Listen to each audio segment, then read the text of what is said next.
right, guys, Sawtooth 200.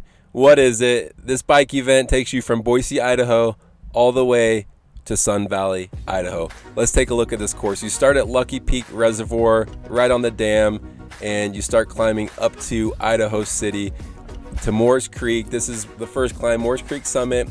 Go over to Beaver Creek Summit, and then you start descending some of the gnarliest road I've ever descended, over to Grand Jean, and then you start probably the hardest climb, Banner Creek Summit. From there, a light descent into Stanley. You take a right in Stanley, you get hit in the face with the nastiest headwind, and then final climb, Galena Pass, and then from there, you're coasting in all the way to Ketchum, Sun Valley area. I will say, in my opinion, some of the most spectacular road in the whole state. Showed up 5 minutes before we're supposed to roll. Yeah. Let's do this thing. Here's our start. Got to give a shout out to OmniGo. They are the race promoters, and they also are a timing company, so they took care of all the timing.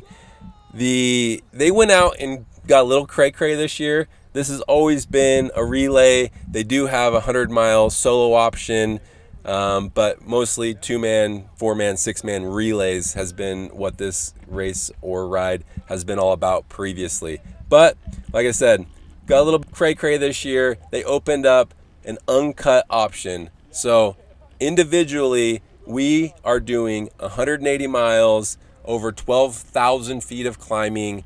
The highest point over Galena, I think we're peaking out at 8,500 feet elevation. So this is a gnarly ride, especially for how early in the season it is. This is the weekend after Memorial Day is historically when they do this ride. If you've watched my videos before, me and my team, we're all about LOTOJA. It's a big 200-mile race from Logan, Utah to Jackson, Wyoming. I'll be honest, a lot of factors have played into this decision that I'm making here, but this ride is literally, in my opinion, LOTOJA's big brother.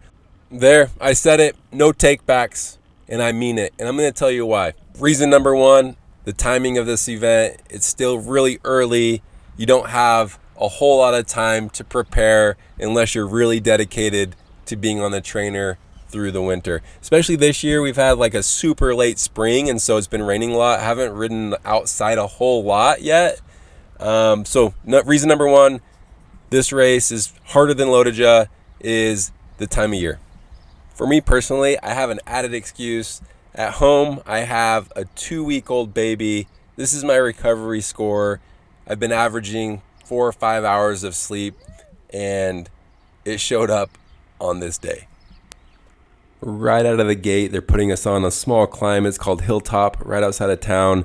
The descent is really fun. It's just straight down, fairly steep. So here we are, super tucking down it, having a good old time. A group this size, we all became friends pretty quick. Right here in the black is Justin. He's a local guy. An out-of-towner, Zach, from Midwelly in Utah, came out. There's Don, my teammate. Shiloh, local guy.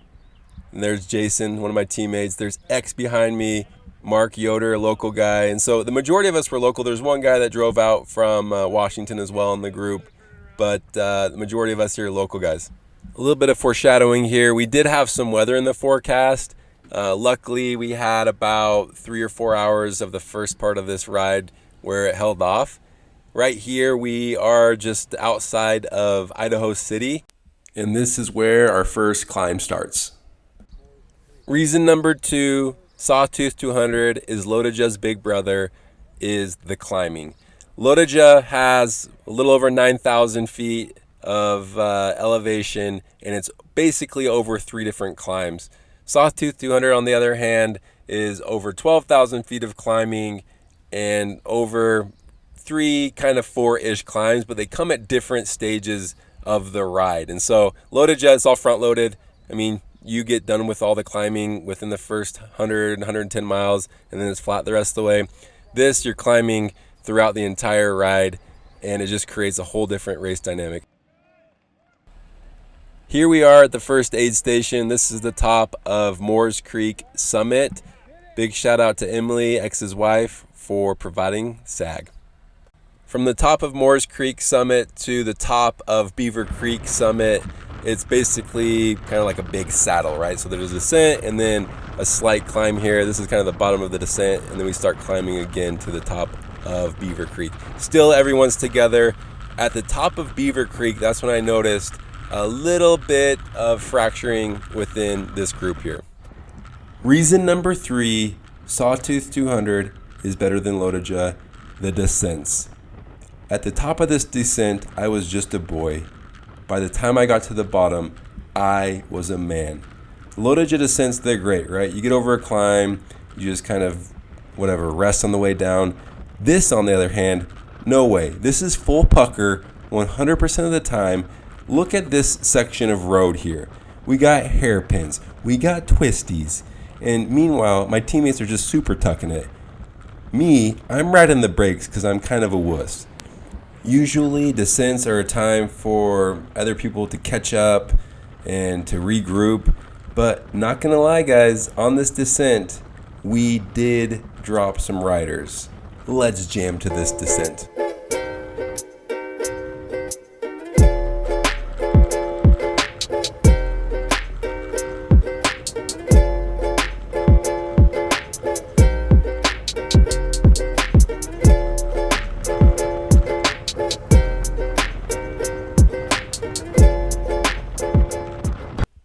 All right, enough of that. We get to the bottom of that descent. Our 10-man group is now 8, I believe. And we got Toby here in front. This is kind of a false flat into Grand Jean where the 100-mile race starts. At Grand Jean, we are 80 miles into the race and the rain is upon us. Shout out to Tony right here, reminding us that we still have 3 more miles to go up the road to our aid station. Fun fact about Tony, he is a world record holder for Race Across America. Here on the right, some of our friends giving us a little shout out. We roll into our aid station. This is considered the Grand Jean aid station for the 180-mile route. Still high spirits at this point, guys. High spirits, but you can tell the rain is starting to pick up a bit. Reason number 4, Sawtooth 200 is better than LOTOJA are the views. Rainy, overcast day. This does not do it justice. Here is a picture of just right outside of Stanley, kind of the region that we're in right now, not photoshopped. Guys, LOTOJA, you're going through like, it's okay, it's pretty, but nothing like this. We are hitting the bottom of this banner summit climb, and it's not so much that it's steep, but it's just kind of long. And so this is, in my opinion, the harder of the 4 climbs in the race. Everybody's still keeping it together, but then the rain just gets a little bit worse. This looks like something out of a movie. This is like, look at this, just dripping off my helmet, hitting us. This is the type of rain that, I mean, if you've been out on a bike in the rain, it just fills your shoes within a couple minutes, and you realize that whatever you do, it doesn't matter. The rest of your day is going to be very, very wet. It's about the last third of the climb that I started realizing that the field was getting a little bit fractured. So we started with about 8 of us. Partway up, we actually joined a few of the 100-milers, one of my buddies, Jack, and some of his friends, and started getting a little fractured here. Right here on the right, on the side of the hill, have a few deer sighting. Once over the top of Banner, this is when the day got a little sideways. So we were just going up the hill, right? Going 10, 11 miles an hour, body's heating up, rain's still coming down, but we immediately start the descent and start going 25, 30 miles an hour, and you can see there's snow on both sides of the road still. So the wind chill, the wind whipping around our bodies, we started getting really cold. We were already wet. Miserable. This is right before the shakes started. My hands are so cold, dude. At this point in the ride, we're a little over 100 miles, probably 20 miles from Stanley. The rain's not letting up. Our bodies just kind of start shutting down. And it's kind of funny too, because it was all of the guys that started the Uncut, all of us started shivering. The guys that were doing the 100 seemed to be doing all right.